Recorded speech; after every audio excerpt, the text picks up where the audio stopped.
I got to the airport 2 hours before time because I made it a point of duty to always get to the airport before time. Upon arrival, I was with my colleague. We went straight to the counter. After they weighed our bags, tagged our bags, and then told us to go to queue. We got to the point. You know the regular routine checks. They asked for my ID card. And they checked and said, they nodded. They also asked my colleague his, he gave them the nodded. They said, okay, we should just give them some time that they were having some network glitches.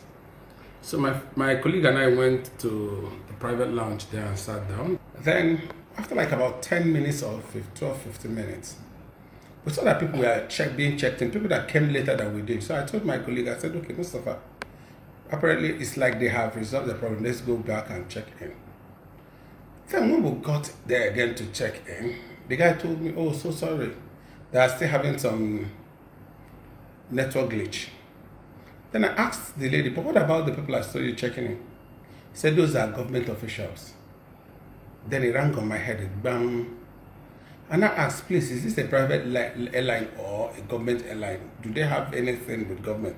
I said, is it not based on first come, first serve, since everybody had their ticket? The woman felt like she knew she goofed. She didn't speak again. Do you know the one that annoyed me most?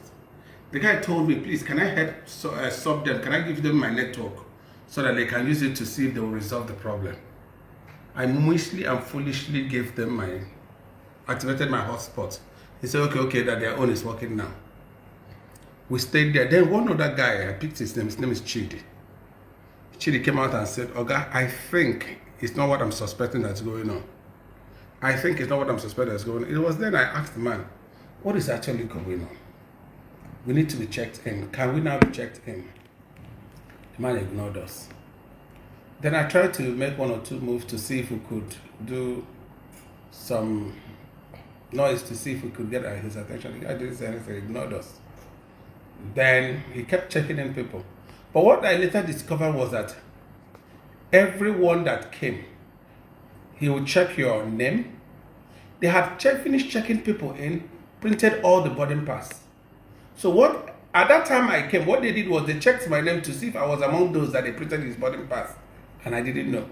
So when people come, they will check, they will look, collect your ID, then give you boarding pass. So before you know it, the plane was fully boarded. And the guy openly told us that he's sorry that they oversold. They'll have only two options: to go back and come back on Monday because that's the next time they'll have flights to Abuja, or we can request for outright refund. You can reschedule me. Sorry. Or you can apply for a refund. You can reschedule me to Monday for what? You can reschedule for Monday. So who is still going to take care of my hotel accommodation?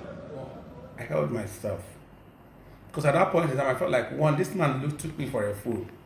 If you had told us earlier that they had issues or they had overbooked, we would have started early to look for alternatives. This guy wasted about 2 hours, kept lying to us, kept deceiving us, and finally told us that there was no arrangement for, okay, airport, okay, how did you manage? Okay, how are you going to do?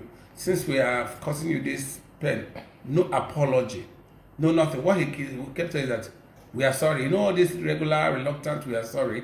You couldn't see any empathy on his part.